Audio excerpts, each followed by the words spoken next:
Iglesia, muy buenos días.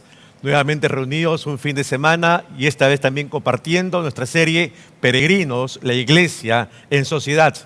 Y antes de iniciar este último tema de la serie, te invito a que podamos orar un instante. Por favor, te ruego que inclines tu rostro allí en casa y vamos a orar juntos. Padre, bueno, te damos gracias en esta mañana por este tiempo especial que nos concedes como tu iglesia, para estar delante de ti.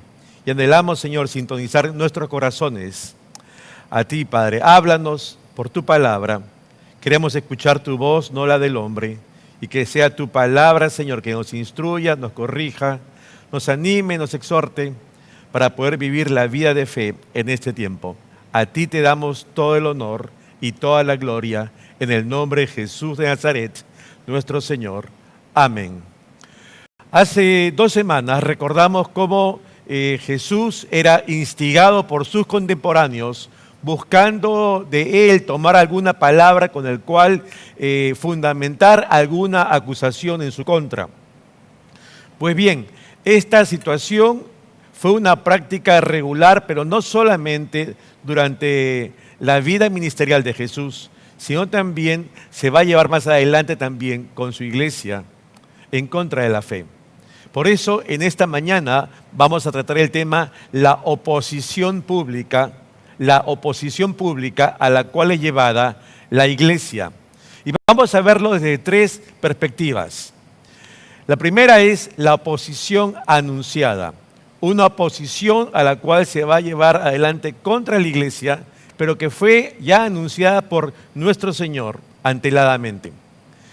El Evangelio de Juan, al inicio, refiere la conducta del pueblo frente a Jesús. Dice la Escritura allí: a los suyos vino y los suyos, ¿qué pasó? No le recibieron. Pues bien, esta actitud recurrente por parte de la humanidad frente al Señor, frente a nuestro Señor Jesucristo, va a pasar de una oposición, digamos, mental, doctrinal, de creencias principistas por parte de algunos, de un sector de la población, a llegar a ser algo mucho más personal, más violento, que va a traslucir no solamente de un aspecto cognitivo, mental, sino va a llegar aún a la misma vida física de aquellos que están en contra. Y por eso vamos a ver que incluso el ataque físico que llega a la muerte es parte de esta oposición en su momento. Al inicio de la iglesia vamos a encontrar lo siguiente, una advertencia sobre esto. Y Jesús, cuando está ministrando a sus discípulos, va a decir, y lo cita Juan, lo siguiente, Juan capítulo 15. Si el mundo os aborrece, sabed que a mí me ha aborrecido antes que a vosotros. Si fuerais del mundo, el mundo amaría lo suyo, pero porque no sois del mundo, antes yo os elegí del mundo, por eso el mundo os aborrece. Acordaos de la palabra que yo os he dicho. El siervo no es mayor que su señor. Si a mí me han perseguido, también a vosotros os perseguirán. Jesús hace una separación, una distinción entre aquellos que forman su pueblo, que son los suyos, de los que no lo son. Y es por eso aquí que en este pasaje emerge una respuesta. Aquí dice, hay una respuesta del cosmos, traducida como mundo, pero en esta acepción particular es la humanidad. Hay una respuesta de una humanidad que es contraria justamente a Dios. Hay una respuesta de una humanidad que va a ver en los contrarios a quienes van a ser aborrecidos y perseguidos. En un sentido, son los habitantes que se van a oponer directamente contra aquello que llaman Dios, pero desde la perspectiva de Jesús. No obstante, hay una premisa que como iglesia del Señor tendríamos que tener presente en medio de esta circunstancia. Hay una ética cristiana a la cual nos llama el Señor vivir en medio de esta situación difícil. Y lo cita justamente el apóstol Pablo a la iglesia en Filipos. Dice lo siguiente, Filipenses capítulo 1. Porque a vosotros os es concedido a causa de Cristo, no solo que creáis en Él, sino también que padezcáis por Él. Es interesante que el mundo no irá a la par de la iglesia. Por el contrario, estaremos permanentemente divididos. Jesús hace la distinción allí y producto de nuestra relación con el Señor, en este transitar hoy de camino justamente a la eternidad con nuestro Dios.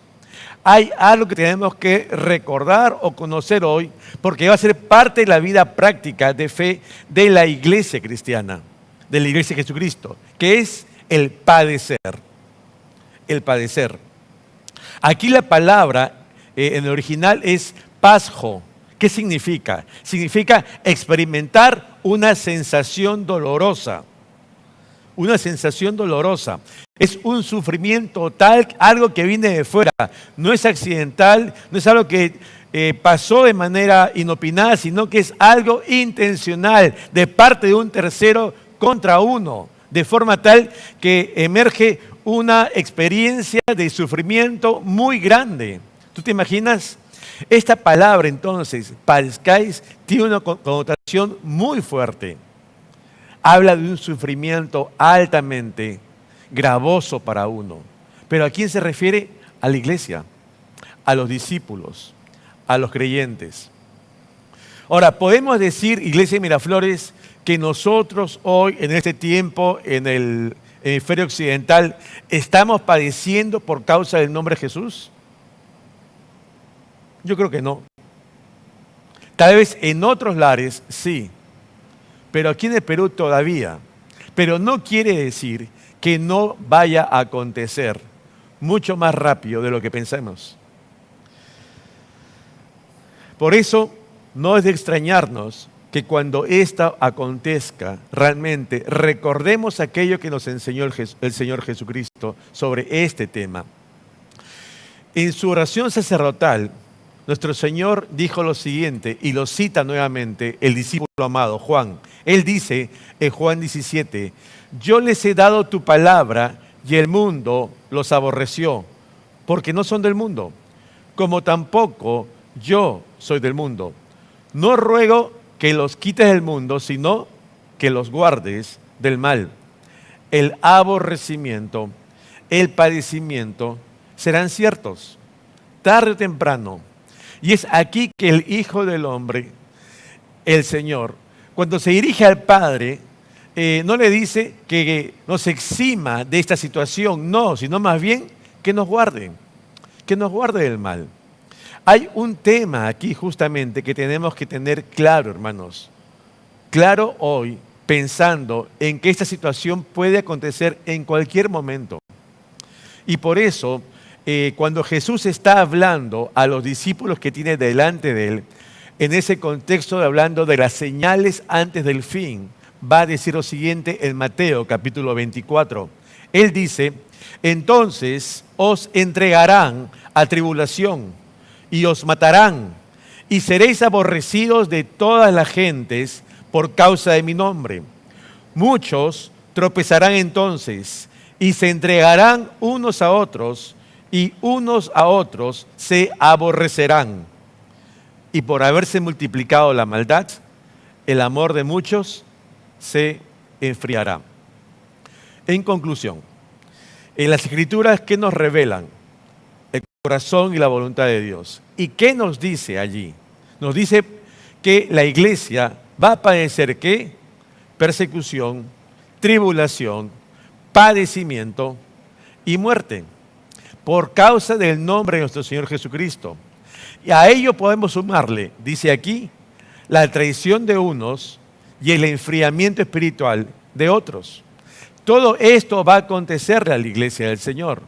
Y es algo que tenemos que tener presente en ese tiempo. No nos sorprendamos entonces cuando nos toque vivir ello a nosotros o la generación que venga. Esto ya fue anunciado por nuestro Señor. Pero hay una segunda premisa que tenemos que tener presente cuando vemos el tema de esta oposición que se ha de dar a la iglesia. Y es una doble oposición, ahora desde el lado religioso y civil. una doble posición, la religiosa y la civil. Al ser fieles nosotros, como iglesia del Señor, a las Escrituras, va a venir esta oposición, ahora de la sociedad civil ciertamente. Pero en primer lugar va a aparecer ¿quién?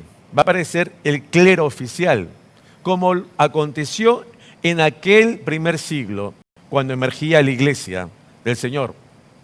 Es la iglesia tradicional, que en un momento dado no va a poder concordar más sus argumentos con la iglesia de Jesucristo, porque hay muchas diferencias, teológicamente hablando, por supuesto, bíblicamente hablando, por supuesto también, porque hay fundamentos que nos distancian definitivamente, porque no va a haber comunión. Y entonces, eso sucedió también desde un inicio. Recordemos lo que citamos la semana pasada, aquel acontecimiento entre Pedro y Juan, y que son detenidos. Pero sabes, aquí la escena es, ha ocurrido un milagro, ha habido una curación de un cojo. Hechos capítulo 4, iniciando la iglesia del Señor. ¿Qué dice? Sobre ellos, sobre Pedro y Juan, dice lo siguiente: sobre ellos los sacerdotes con el jefe de la guardia del templo y los saduceos, resentidos de que enseñasen al pueblo y anunciasen en Jesús la resurrección de entre los muertos. Vinieron sobre ellos ¿quiénes?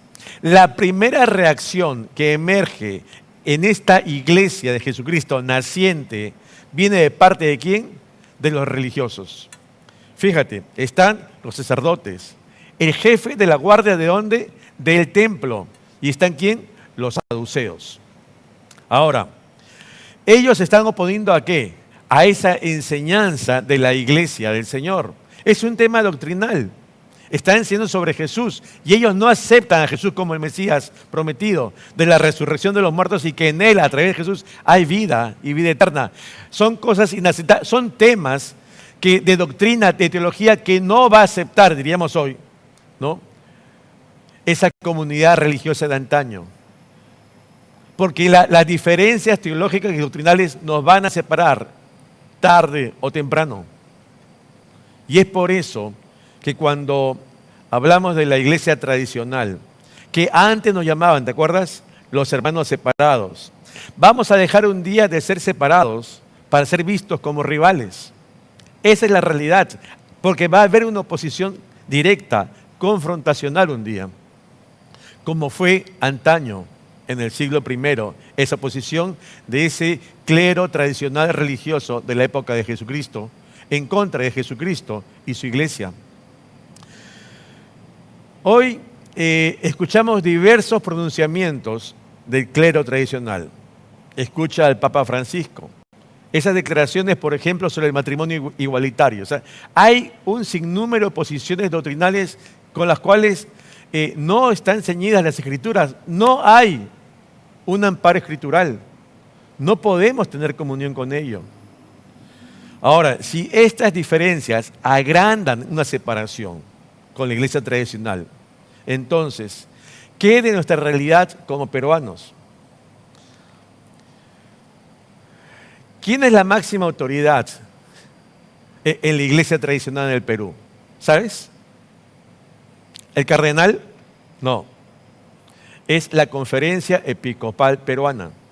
Y quien rige y determina es el presidente de la Conferencia Episcopal. Muchas veces el presidente de la Conferencia Episcopal ha sido a la vez el cardenal de Lima. Y entonces ha sido reconocido como tal.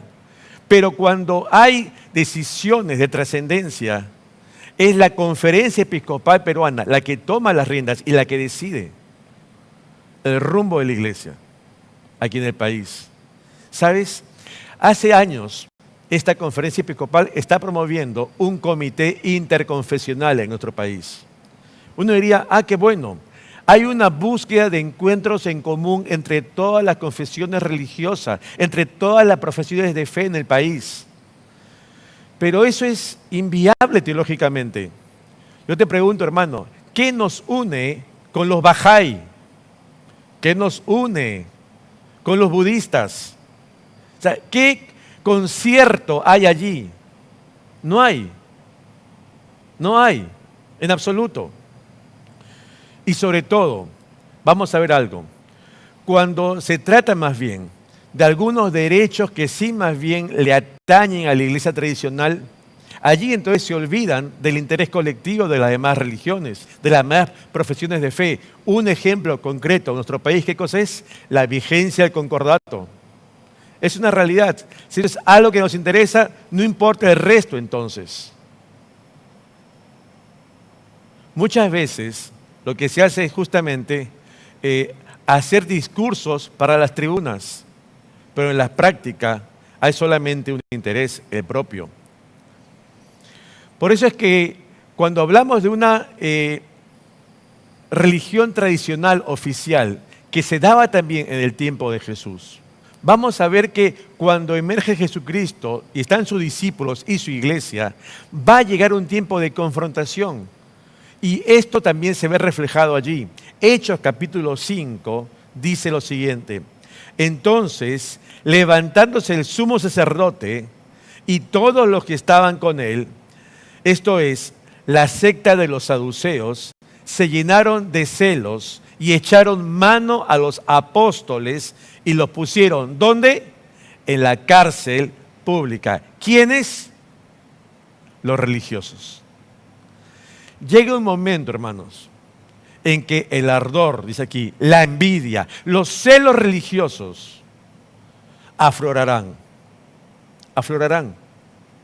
Y hará que se promueva justamente contra la iglesia del Señor, que dice aquí, que sean guardados.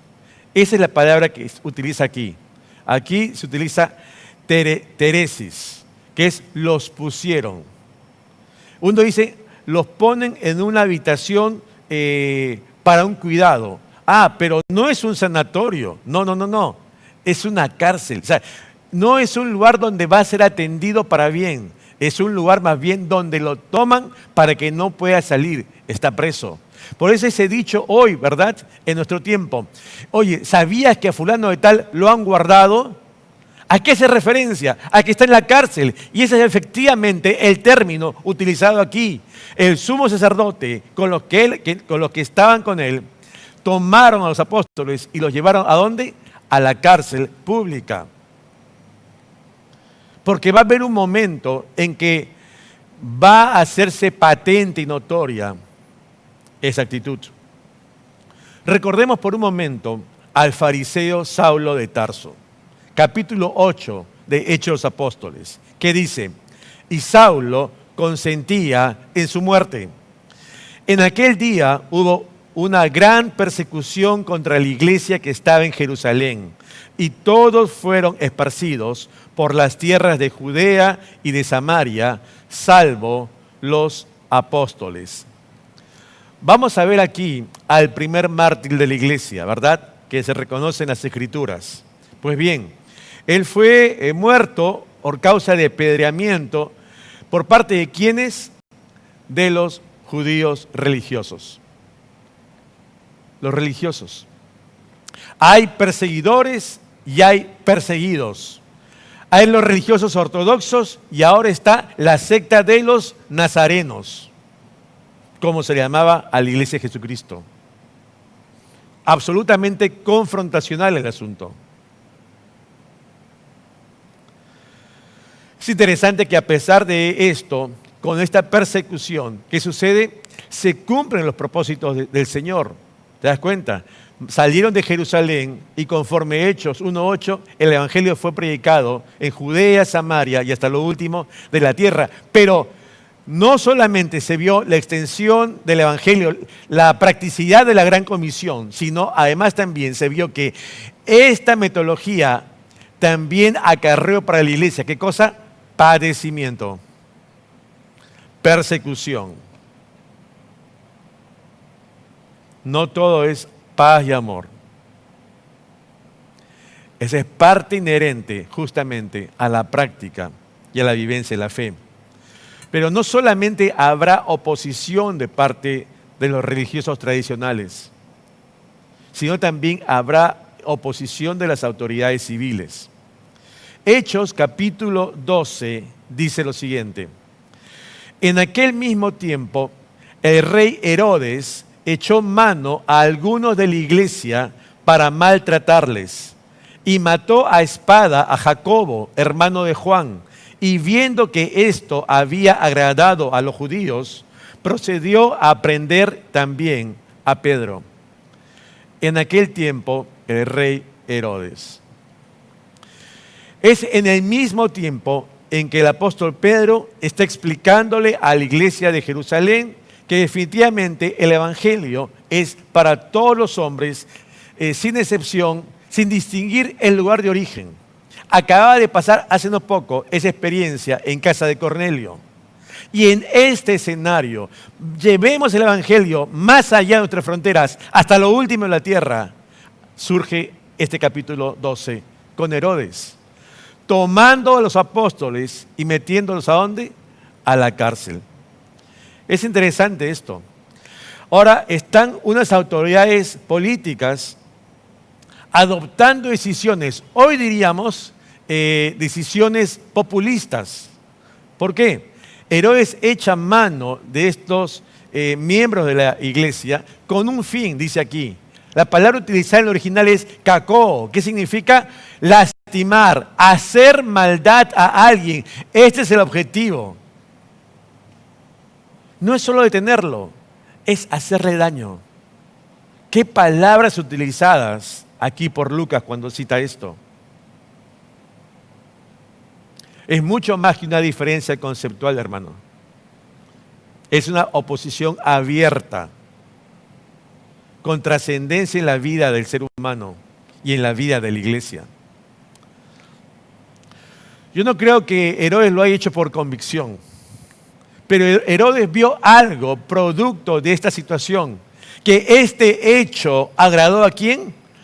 A los judíos que estaban allí presentes. ¿Y qué hace? Entonces también toma a Pedro y lo mete a la cárcel. ¿Por qué? Porque la autoridad política está buscando réditos justamente políticos. Esto le gusta a la sociedad, entonces hagámoslo. No importa que vayamos contra la iglesia, hagámoslo, porque esto le cae bien a la sociedad. No esperemos algo distinto hoy o mañana. Vamos a ver en el transcurso del tiempo la promulgación de leyes populistas, progresistas. Vamos a verlo. Que van a atentar contra la familia convencional, la vida, la fe. Digamos, la promoción del matrimonio igualitario, el aborto, la eutanasia, la promoción de la educación sexual temprana, la difusión de la sexualidad de una manera disfuncional, se va a dar, como ya se empezó a gestar, ¿verdad? ¿Sabes? Estas medidas van a entrar en vigencia en algún momento, pronto. Indistintamente que la iglesia del Señor esté o no esté de acuerdo, y no está de acuerdo, por supuesto, por un tema de principios, de fe, de lo que cree la iglesia, en lo que dice el Señor en su palabra. Sin embargo, esto se va a adoptar, y cuando esté dado y sea de beneplácito de una mayoría de ciudadanos que vive hoy de espaldas a Dios, entonces no le va a quedar otra a la iglesia que afrontar esa circunstancia. Y es allí donde nos vamos a ver todos cara a cara, en una abierta oposición pública, ahora frente al Estado y frente a la autoridad. Recordemos el tema de la semana pasada, una excepción para salir al frente a la autoridad establecida. ¿Cuándo? Cuando iba contra nuestros principios de fe. Cuando se dejaba de lado la primacía de Dios y nos pedían que primero tomemos como primacía al hombre. Y entonces allí hay que ver la respuesta de la iglesia. Es por eso que en ese conocido como derecho de objeción de conciencia se producen las marchas. Como Iglesia de Miraflores hemos hecho marchas antes. Recordarás una de ellas, esa marcha contra el feminicidio. Mañana podríamos hacer y apoyar otra marcha, marcha justamente contra el matrimonio igualitario, marcha contra el aborto, etcétera. Un sinnúmero de posiciones teológicas que nos lleven, por ejemplo, a sentar una posición contra la autoridad. Pero ojo, una cosa es una reacción social, eclesial, en torno a un basamento de la fe, y otra cosa es una reacción en búsqueda de socavar a la autoridad. Son dos cosas distintas. Y hay que hilar fino en eso. Hechos capítulo 16 dice lo siguiente. Y presentándolos a los magistrados, dijeron, estos hombres, siendo judíos, alborotan nuestra ciudad y enseñan costumbres que no nos es lícito recibir ni hacer, pues somos romanos. Y se agolpó el pueblo contra ellos. Y los magistrados, rasgándole las ropas, ordenaron azotarles con varas. Después de haberle azotado mucho, los echaron en la cárcel, mandando al carcelero que los guardase con seguridad. Luego los manda a soltar. Y cuando sucede esto, Pablo les dijo, después de azotarnos públicamente, sin sentencia judicial, siendo ciudadanos romanos, nos echaron en la cárcel y ahora nos echan encubiertamente. Ayer le pasó a Pablo y a Silas. Es lo que llamaríamos hoy una represión, ¿no?, religiosa. Hoy sería calificada en esos términos u otros análogos. Pero la cárcel pública les alcanzó y la cárcel pública nos va a alcanzar también a la iglesia del Señor. No por la comisión de un delito, sino porque por razones de nuestra fe. Iglesia, hay que estar preparada para ese tiempo. Vamos a ser perseguidos un día por razones de nuestra fe. No esperemos un trato igualitario que el resto de ciudadanos que no crean, porque eso no se va a dar. ¿Por qué nos azotan sin sentencia judicial? Fue la respuesta de Pablo. Había una comisión de derechos humanos que iban a velar por ellos en absoluto. Si no los respetaron ayer, ¿por qué han de respetarlos hoy? Pregúntate.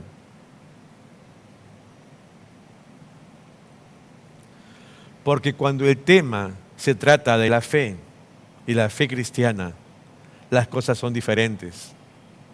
Las cosas cambian. Las cosas cambian.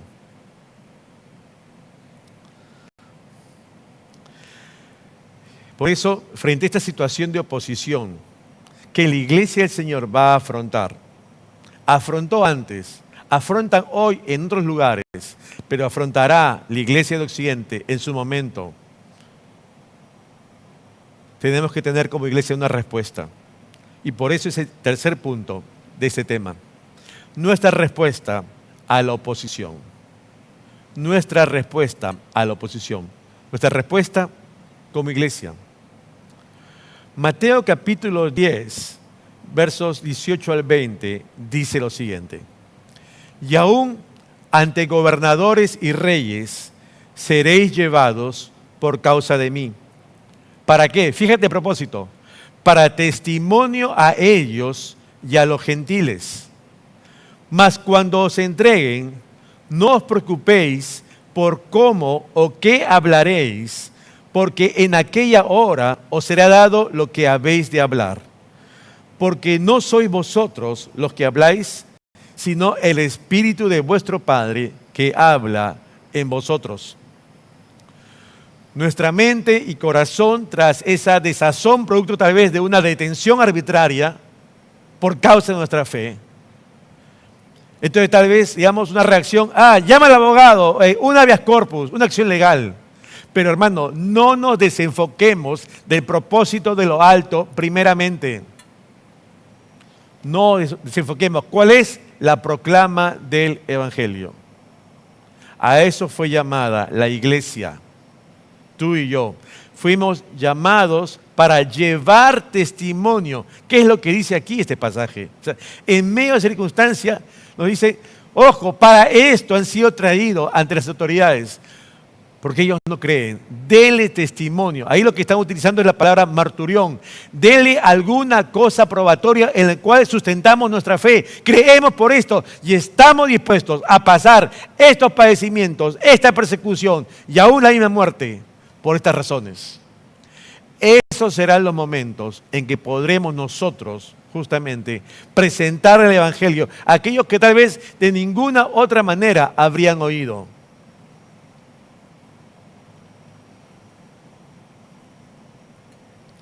Traspasados esos momentos iniciales, recordemos también como iglesia cuál debe ser nuestra reacción. Hechos capítulo 4, en torno a Pedro y Juan, ya libertados, dice lo siguiente: y ahora, Señor, dicen ellos, mira sus amenazas y concede a tus siervos que con todo denuedo hablen tu palabra. Pedro y Juan ya han sido libertados.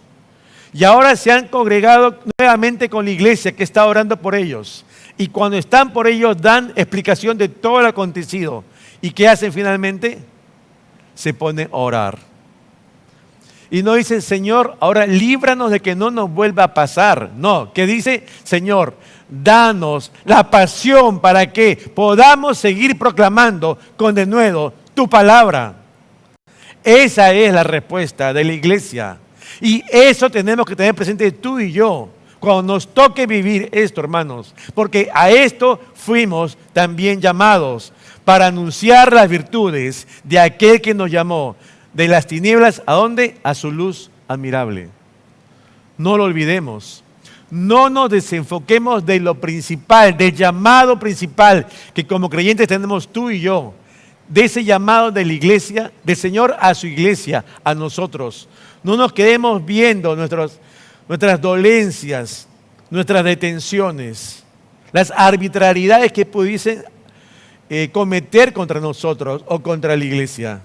Sino más bien despertemos y abramos los ojos y veamos, aquí hay una oportunidad. Y a esto nos llamó el Señor, porque no hay otro fuera de la iglesia quien está llamado justamente a hacer esta proclama. La palabra de Dios nos habla también de una bendición. Y el apóstol Pedro dice esto, 1 Pedro capítulo 3. Mas también si por alguna cosa padecéis por causa de la justicia, bienaventurados sois.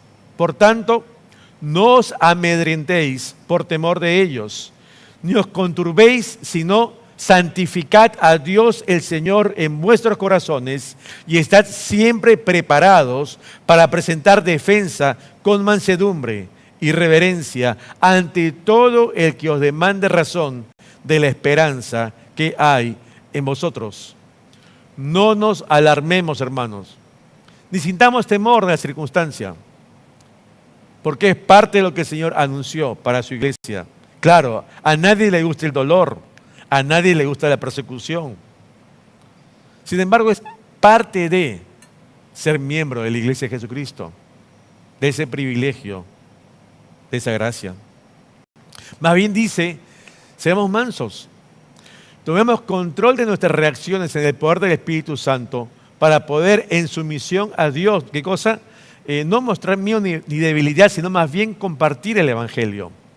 Para que presentamos debida defensa de nuestra fe.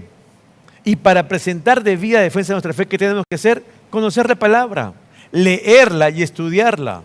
No hay otra manera de hacer una defensa apropiada. Por eso, termino con lo siguiente. Jesús, al inicio de su ministerio, nos dio un sermón magistral, un sermón maestro, el sermón del monte. Y fíjate, al inicio de su ministerio, en Mateo 5, Él va a decir, entre otras cosas, lo siguiente. Mateo 5, bienaventurados los que padecen persecución por causa de la justicia, porque de ellos es el reino de los cielos. Bienaventurados sois cuando por mi causa os vituperen y os persigan y digan toda clase de mal contra vosotros, mintiendo. Somos bienaventurados, somos bendecidos Aquí la palabra es Macarios. ¿Sabes qué significa? Supremamente afortunados. ¡Qué bendición que nos pase esto! Claro, racionalmente, humanamente no lo entendemos bien, pero eso es lo que nos dice el Señor. Y por eso, comprendamos bien los planes de Dios antes que los nuestros. Y como iglesia comprendamos que la oposición al andar, al quehacer habitual de la iglesia, no será sencillo. Por el contrario. Y entonces tenemos que aferrarnos más y más a nuestro Señor. Resumo las respuestas, que hay muchas más, pero la que hemos mencionado hoy. Demos testimonio como iglesia. Oremos por mayor denuedo para proclamar las buenas nuevas. No tengamos temor en las circunstancias difíciles. Presentemos defensa apropiada de nuestra fe y consideremos bienaventurados de padecer por causa del nombre de nuestro Señor Jesucristo.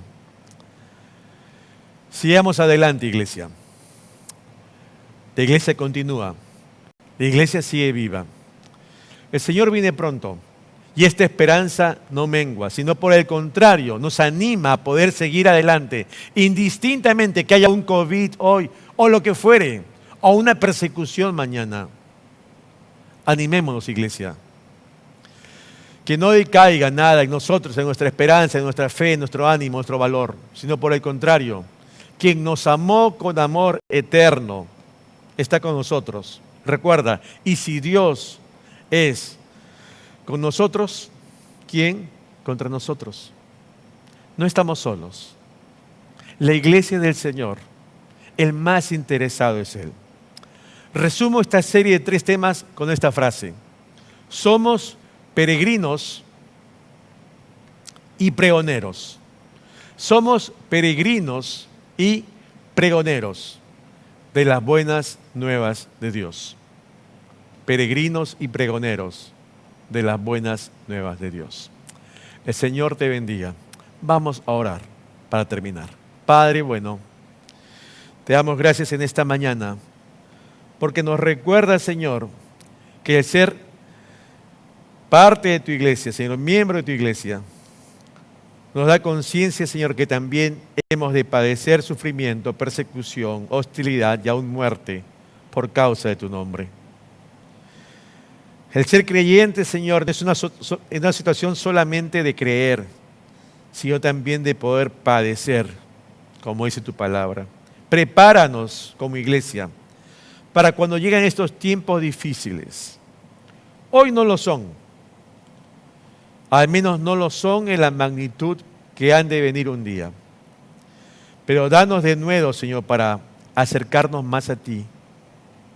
Y en esa sintonía contigo, en esa comunión contigo, Padre, seamos fortalecidos por ti para anunciarte cada día más.